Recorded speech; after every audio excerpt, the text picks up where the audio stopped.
Welcome everyone to the world of employment law. Today we are focusing on maternity leave rights and pay. I'm Chander, the head of employment at Right Hassle, and I'm joined by Sophie, Wahba, who is an associate in my team. Hello everyone. So we're hoping to give you a quick tour of rights when it comes to maternity leave and pay. It's something that's recently gained a lot more attention and rightly so, because it's something that's very important to women who are going on leave. And also it's a common matter for businesses to deal with. So it's really important that businesses know what they should do, but also it's equally important that employees do understand their rights so that they can go off on maternity leave and enjoy it without the anxiety of returning to work.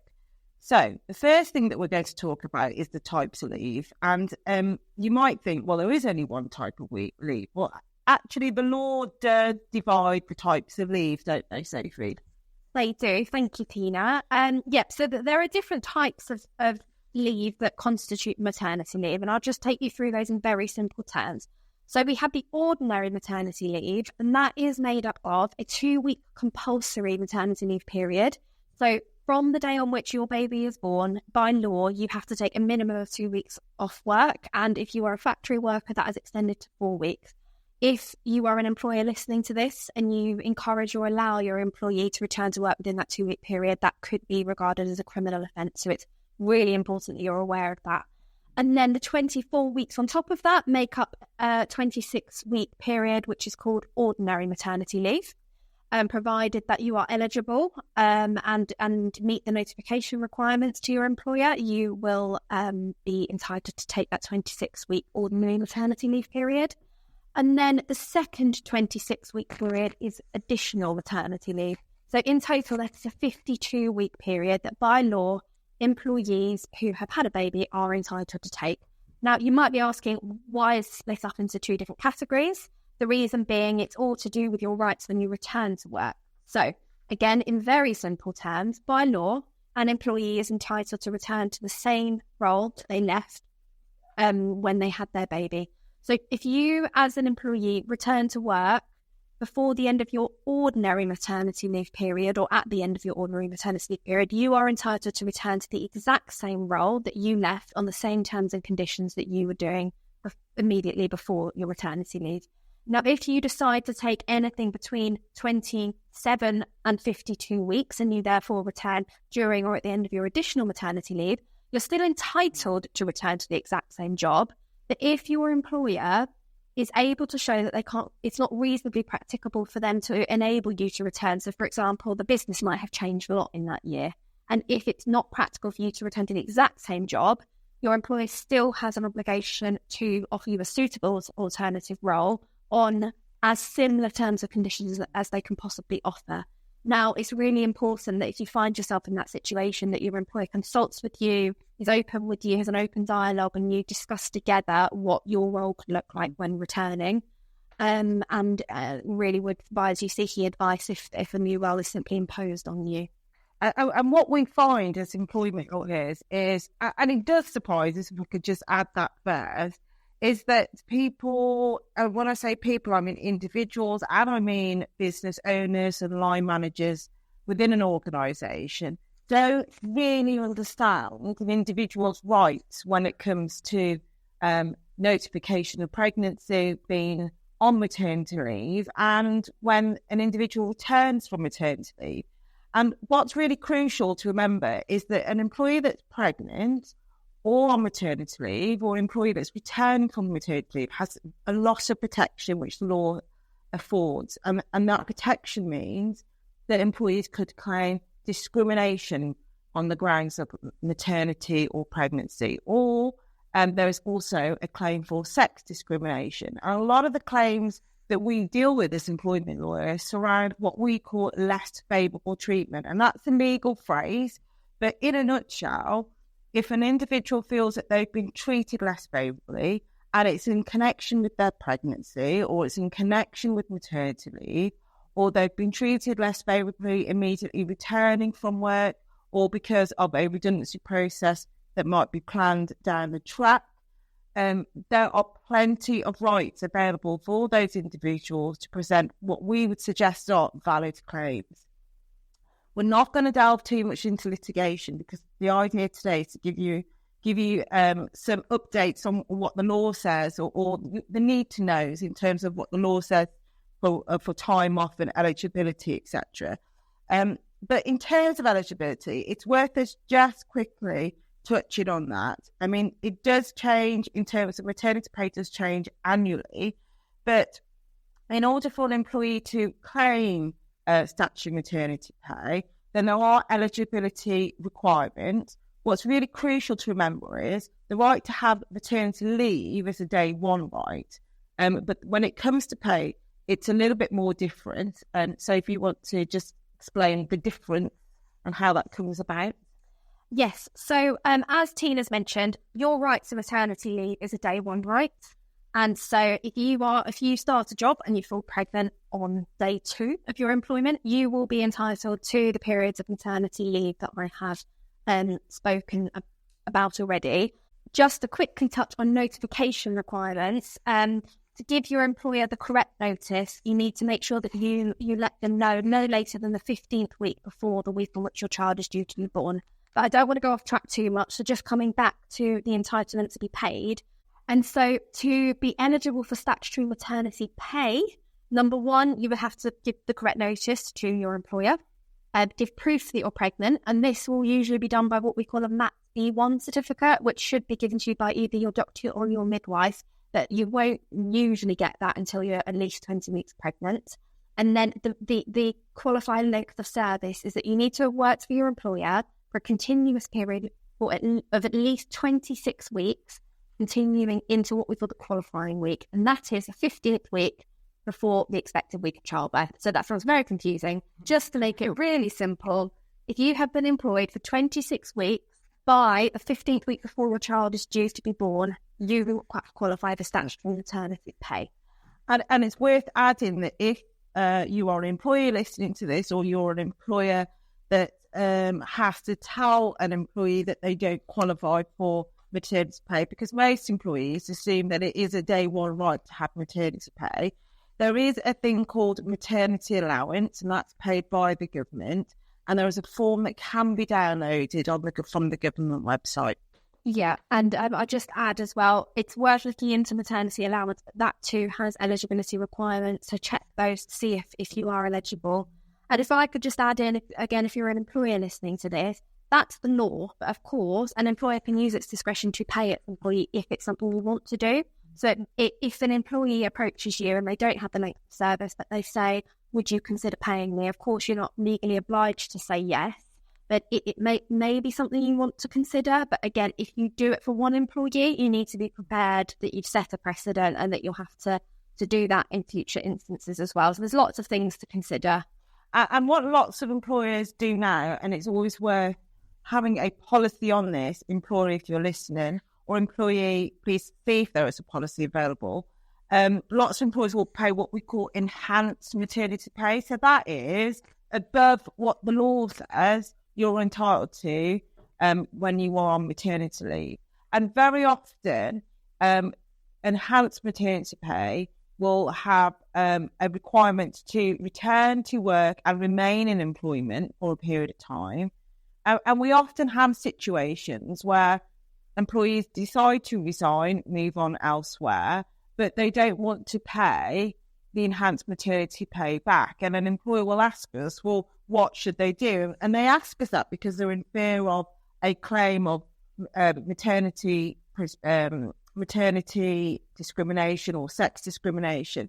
But actually, if an employer has correctly drafted their policy, unfortunately, if an employee does decide to leave before the requirement to stay in employment, then that can be paid back. That should be paid back by the employee, and an employee shouldn't be in fear of requesting that. But it is quite common now to see enhanced maternity pay in maternity policies. So one of the other questions we get quite often as employment lawyers is, what are an employee's rights in terms of time off? And it's easy to assume that a pregnant employee can have as much time off as they want. Of course, in dialogue with the employer, an employee can take time off for a variety of reasons. But there are, in law, set reasons where an employee can have time off and should have time off because they're pregnant. And they are, for example, to attend midwife appointments, doctor's appointments, scans, parenting classes. So, it's okay to grant that time off. You're not treating any other employee less favourably because those appointments are connected to the individual being pregnant. If you are an employer listening to this podcast today, when you receive notification from an employee that they are pregnant, it's really important that you carry out a risk assessment. And I can't stress that enough because it seems to be something that's very often forgotten. What an employer tends to do is immediately want to set up some sort of maternity calendar, work out when the employee is going on maternity leave, work out when they're returning back, but what they returning to work. But there's a fundamental flaw in that process, and that is not carrying out a risk assessment. Remember, your employee has to be safe at work, and when they are pregnant, you have an obligation to carry out a risk assessment to ensure their working environment is suitable during their pregnancy. So I'd definitely stress employers to make sure that you do that before you plan the pregnancy leave and return to work. It's also common, Sophie, that employees that return from maternity leave ask for flexible working, and that's a day one right, isn't it? Yeah, it's very recently become a day one right, and it's also worth noting that not only is it a day one right, employees are now entitled to make 2 requests within a 12-month period rather than the previous right to make 1 request. So very common, full-time employee goes on maternity leave, has a baby and thinks, right, well, I want to continue my job, I want to further my career or my profession or whatever it is, but I also want to spend time with my child. So how can I make that work?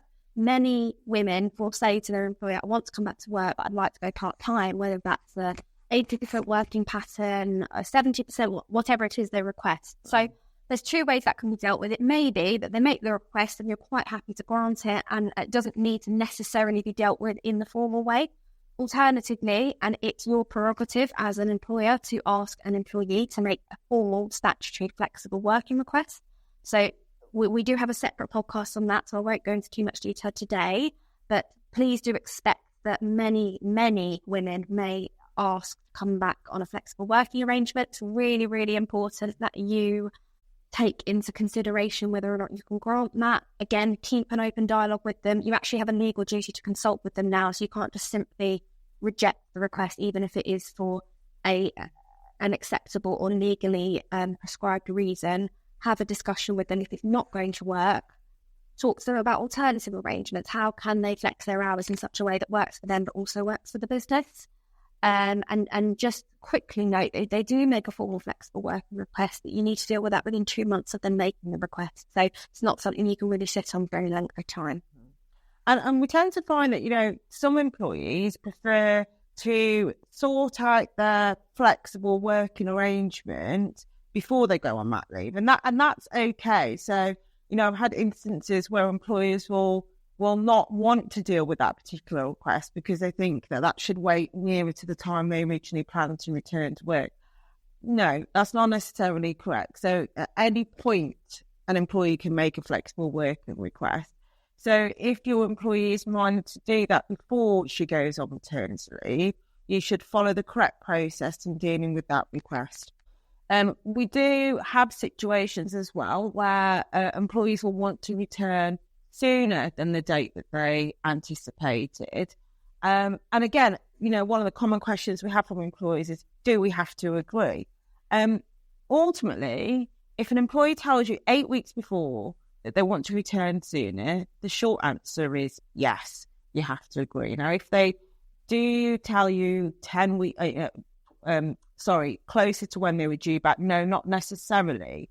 But I'm very much a lawyer that encourages dialogue because protracted conversations and litigation at all costs should be avoided. So very often a conversation between employer and employer can resolve quite a lot of misunderstandings or issues. So I'd certainly encourage that. Annual leave is the next quick topic we just want to mention. And hopefully you're not surprised by what Sophie's going to say, but we're going to tell you anyway. Yes, thanks, Tina. So in a nutshell, an employee can't take two different types of leave at one time. So just because they take a year off work on maternity leave doesn't mean that they don't accrue annual leave in that period, because that would mean they're on annual leave and maternity leave at the same time. So to put it very simply, an employee will accrue their entitlement to annual leave whilst for the period in which they're on maternity leave. So if they take their full 12 months of maternity leave or 52 weeks, they will accrue the annual leave that they would have otherwise had if they weren't on maternity leave. That also applies to bank holidays. So the 8 bank holidays, occasionally the government might grant an additional one. Any bank holiday in that given year they are entitled to take. So there are a few options available to employers in this respect. So, of course, if you have a business to run, you don't really want an employee coming back to work with 2 years worth of annual leave to take at any point. So you may put it in your policy to say an employee returning from maternity leave, for example, needs to take their annual leave within a prescribed period after return. Of course, it needs to be reasonable. Let's say within 3 months of their return. What you will probably find, and speaking from personal experience myself, this is what I did when I went on maternity leave. I actually tagged my year's worth of annual leave onto the end of my maternity leave to extend the time I was off.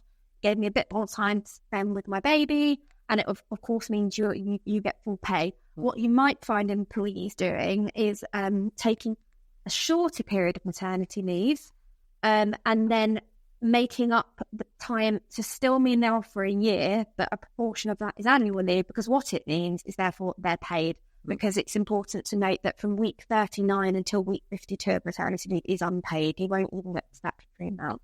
So there are different ways it can be done, different policies, as Tina has mentioned in respect of other topics we've discussed. Just because you put that in a policy doesn't mean you're treating an employee who's been on maternity leave less favourably. But of course, if you're going to draft an annual leave policy in relation to maternity leave, be careful with how you're doing it and take advice, because it's a difficult topic.